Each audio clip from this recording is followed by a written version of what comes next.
In today's video, I'm going to show you how to color grade your footage from the iPhone 17 Pro and Pro Max in the Apple Log 2 format on DaVinci Resolve. But before we begin, if you're interested in best settings for the cameras on the iPhone 17 and 17 Pro Max, you can find the video about the best settings in the top right corner of the screen right now. And without further ado, let's begin. So as you can see, I'm in DaVinci Resolve and I have two clips, both shot in the Apple Log 2 format, both shot with the iPhone 17 Pro Max. And these are a little bit more like the, tropical vibes, and then I have something more like a city vibe. As you can see, both of them are shot in this 4:3 aspect ratio, and shooting in this kind of aspect lets you cut into both the vertical or the horizontal aspect ratio.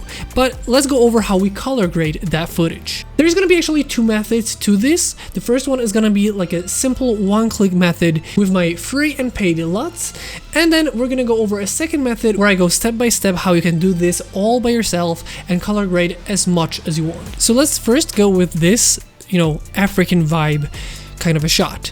This is in a flat picture profile. This should be really green, a lot more contrast. And the best way to do it with LUTs, for example, is if we go to Color tab, you can see I have prepared as the Apple Log LUTs. And in here you can find 6 LUTs. These are going to be linked in the description below.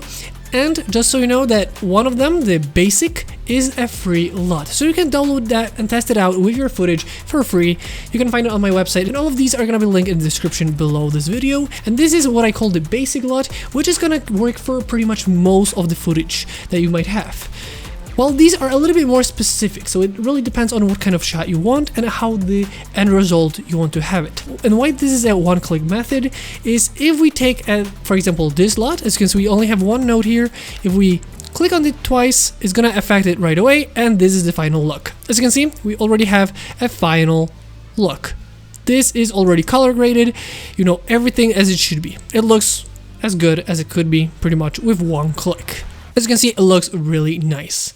So when you have the LUTs inside of DaVinci Resolve, you click on it, and right away this already transforms it from like the flat picture profile to a Rec 709, so like a standard picture profile, and it already is also color graded by me. So it already should look, like I said, it's the basic LUT. It should work for pretty much every shot that you put at it, no matter what it has. And the other ones would be a little bit different. So for example, if we go to our second shot, this is more like a city shot, and let's now use a different LUT. It's gonna be the same thing. We can go for any of these, and they are gonna be a little bit different. If you look on the right, you can see that they're a little bit different depending on which one I pick. And let's say we like this one, the Endless Ocean.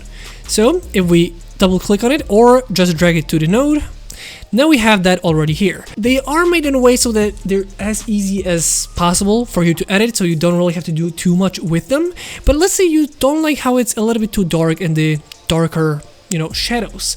All you have to do is just pull the shadows up. So you can always adjust these LUTs even without a second node. You can just do it on the node that we have here. So we pull the highlights and shadows. Now it's already something slightly different. You can play around with these, but they're already color space transformed, so they're in the correct color. They're already color graded, so it's like a almost ready with just minor adjustments if you want them, but they already have their own unique look. So maybe that is what you're looking for especially, so you don't have to do any changes to them. Like I said before, you can just drag and drop, and it's gonna be already color graded. And then you can do adjustments on this or at another node and do another one. That's how easy it is with both the paid and free LUTs that you can find in the description below. But now what if you wanted to color grade it just by yourself? So I'm gonna do the same thing, but color grade more step by step here. So if we go for this first one, and first thing I like to do is put a second node, just so that we have 2 nodes right away. From there, on the first node, we go to Effects, and then we type in Color Space Transform, drag it over the first node. On here, we're gonna have this window. Now, let's go for Apple Log 2, Apple Log, and then on the third one, Rec 709 and Rec 709. Thanks to this, as you can see, we already went from something looking like this to something that already has somewhat like a normal looking footage. But to me, this is still a little bit too grayed out, a little bit too, not good looking, not as good as it could be.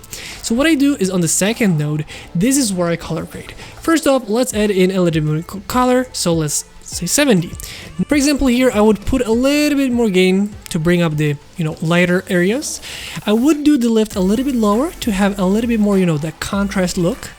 And then from here we can really play around. We can have a little bit more gamma and a little bit, harsher shadows, and maybe a little bit to the highlights.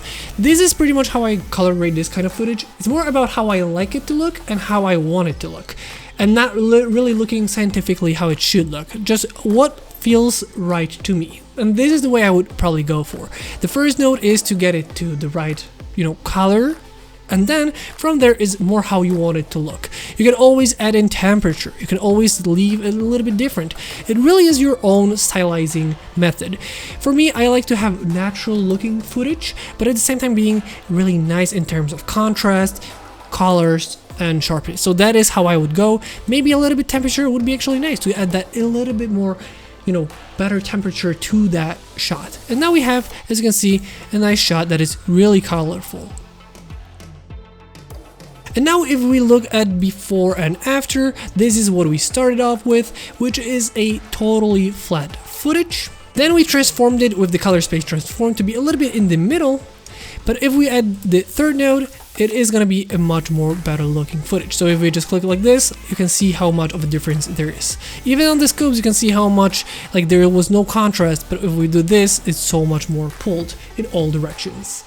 And then what about this second shot that we have here? Because this is once again a little bit different. It's a more grayish, it's like a city in the winter kind of vibes, but this same principle applies. We add a second node. From there, we just go for the effects, color space transform once again. Then we do once again Apple log, Rec 709, and Rec 709. And then on this second node, this is where we color grade. As you can see, we got from this to this, and now on the second node, this is where you color grade. So for example, once again, let's go for 70 in terms of saturation. But this to me is a little bit too dark. So as we can see, it's a little bit more on the darker side. I would probably pull up a lot more to have a little bit more, brightness to it. Even the gamma would be a little bit brighter to me. Then the shadows in the lift, I would slightly pull it down to get back the shadows here. I do like to pull the highlights a little bit to have a little bit more from the clouds, and then the shadows, it really depends. If we want to go a little bit more, pull into that and see a little bit more detail here, or if we want to leave it a little bit darker, I would definitely go for this darker and then the shadows up a little bit, and that brings us into a nicer kind of a tone. So once again, we went from something looking like this to something like this. And you can do so much more with it. You can really play around with temperature, the contrast, the colors to your liking, in my opinion. For example, to me it looks a little bit too oranges, so I might go for a little bit like -200, so it looks a little bit more natural. I like the natural color look, so that is how I would probably do it. And like I said, once again, we have two nodes set up, really quick and easy to do. Literally a couple of clicks, as long as you know what you're doing with the colors, gamma, gain, and lift.